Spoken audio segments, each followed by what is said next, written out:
నకిలీ మద్యం కేసులో సిట్ ఎక్సైజ్ అధికారులు ఛార్జ్షీట్ దాఖలు చేశారు. 25 మందిపై అభియోగాలతో పాటు మొత్తం 89 మందిని సిట్ ఎక్సైజ్ అధికారులు సాక్షులుగా చేర్చారు.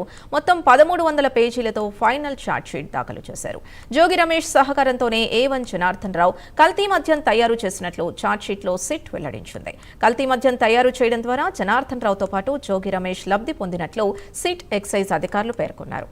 మరింత సమాచారం మా కరెస్పాండెంట్ సాంబశివరావు అందిస్తారు. సాంబశివరావు, ఇందు మనం చూసినట్లయితే కనుక విజయవాడలో సంచలనం సృష్టించినటువంటి నకిలీ అంటే కల్తీ మద్యానికి సంబంధించి కేసుకు సంబంధించిన దర్యాప్తులో సిట్ అయితే మాత్రం ఎక్సైజ్ అధికారులతో కీలక పురోగతి సాధించిందని మనం చెప్పాలి. ఈ కేసుకు సంబంధించి కోర్టులో భారీ ఛార్జ్ షీట్ అయితే దాఖలు చేయడం జరిగింది.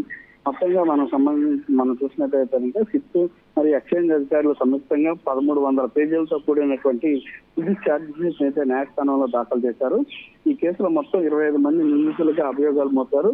కేసు పక్కా నిరూపించే వీలుగా ఎవరికి మొత్తం 89 మంది సాక్షులుగా ఏరుకోరి 89 మంది సాక్షులుగా ఛార్జ్ షీట్ లో దాఖలు చేయడం జరిగింది. ఈ ఛార్జ్ షీట్ లో మాజీ మంత్రి వైఎస్ఆర్సీపీ నేత జోగి రమేష్ పేరును అధికారులు ప్రముఖంగా ప్రస్తావించడం, అదేవిధంగా రాజకీయంగా కూడా సామాజికంగా కూడా తీవ్ర సంచలనం రేపిందని మనం చెప్పాలి.